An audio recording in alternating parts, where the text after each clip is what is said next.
In the event of a flat tire, first make sure you're parked on a firm, level surface, safely away from traffic.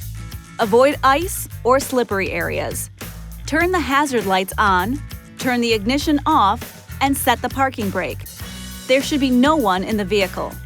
Block the front and rear of the wheel diagonally opposite the jacking position. For example, if the left rear tire is damaged, block the right front tire. If your vehicle is equipped with air suspension, automatic leveling should be disabled in the Uconnect system by selecting Tire Jack mode. You should also disable the hands-free liftgate before proceeding. The scissor jack and tire changing tools are in the rear cargo area under the load floor. Remove the storage cover by pressing the two side tabs and lifting up. Then, remove the jack and tools. You'll find the spare tire underneath the rear of the vehicle, held in place by a cable winch mechanism. Remove the plastic plug covering the access hole. Attach the lug wrench to the square socket extension and fit the extension over the drive nut. Turn the lug wrench counterclockwise on the nut until it stops, and the spare tire is on the ground with enough slack in the cable to allow you to pull the tire out from under the vehicle.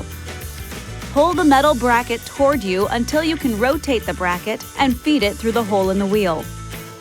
Now go to the damaged tire and use the lug wrench to loosen, but do not remove the lug nuts. One turn counterclockwise with the wheel still on the ground.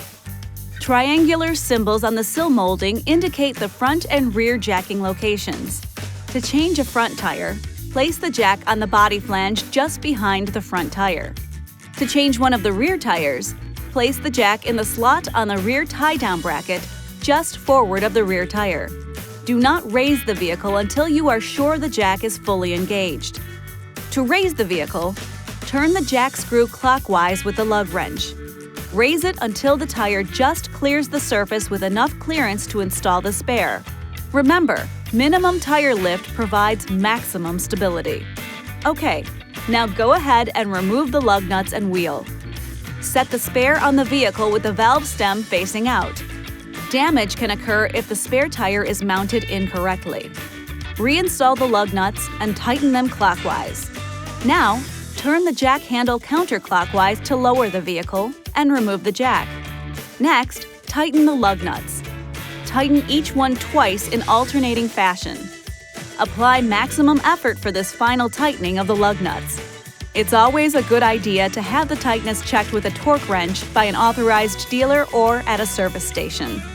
To secure the damaged tire, position the wheel behind the rear bumper facing outward. Then, push the end of the winch's cable, spring, and steel sleeve through the hole. Slide the road wheel on the ground until it is directly under the winch. Raise the tire by turning the lug wrench on the winch extension clockwise until it clicks 3 times to make sure the cable is tight. Now just secure the jack and tools in their proper locations and you're ready to go. This video is not intended to take the place of your owner's manual. For complete details and other important safety information, please see your owner's information.